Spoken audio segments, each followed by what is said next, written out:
ሰላም የእግዚአብሔር ቤተሰቦች ከማህበረ ቅዱሳን ቴሌቪዥን የዕለቱን አጫጭር መረጃዎች ይዘንላችሁ ቀርበናል።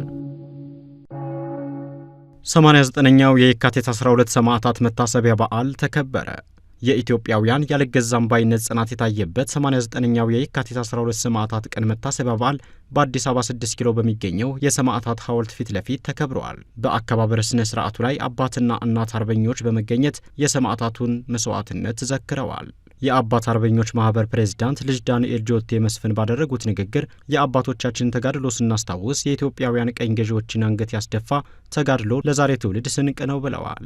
መታሰቢያ ቀኑን ስናከብር የአባቶችን ተጋድሎ ክብር በሚመጥን መልኩ ታሪክን በመሰነድ ለቀጣዩ ትውልድ ማስተላለፍ ይገባል ብለዋል።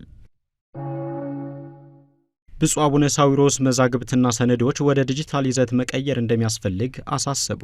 ብፁዕነታቸው በመንበረ ፓትርያርክ ጠቅላይ ቤተ ክህነት የተለያዩ መዛግብትና ሰነዶች ወደ ዲጂታል ይዘት እንዲቀየር ለተቋም ኮሚቴ የሥራ መመሪያ ሰጥተዋል። ያለንበት ዘመን ቴክኖሎጂ በመሆኑ እነዚህን ታሪካዊ ሰነዶችና መዛግብት ይዘን ሳይለቁ ደረጃቸውን ጠብቀው ዘመኑ በሚፈቅደው ቴክኖሎጂ ተጠቅሞ ወደ ዲጂታል መቀየር ያስፈልጋል ብለዋል። ፋይሎችን ወደ ዲጂታል የሚቀይሩ ባለሙያዎች ከመንበረ ፓትርያርክ ጠቅላይ ቤተ ክህነት መካከል የተመረጡ ሲሆን በተያዘው ዕቅድ መሰረት በአጭር ጊዜ ስራዎችን እንዲሰሩ የሥራ መመሪያ ሰጥተዋል።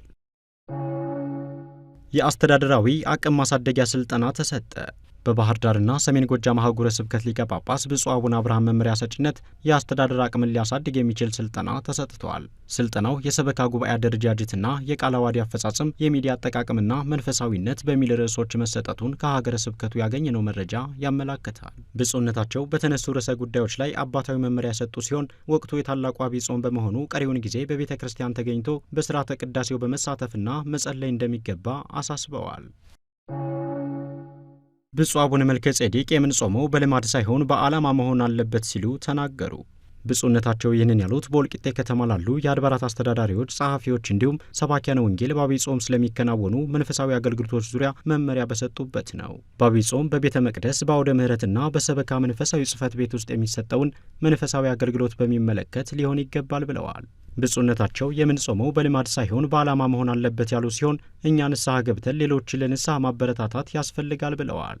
መረጃው የጉራጌ ሀገረ ስብከት ነው። ዓለም አቀፍ የድህረ ግቢ ጉባኤያትና የሙያተኞች ልዩ መርሃ ግብር ሊካሄድ መሆኑ ተገለጸ።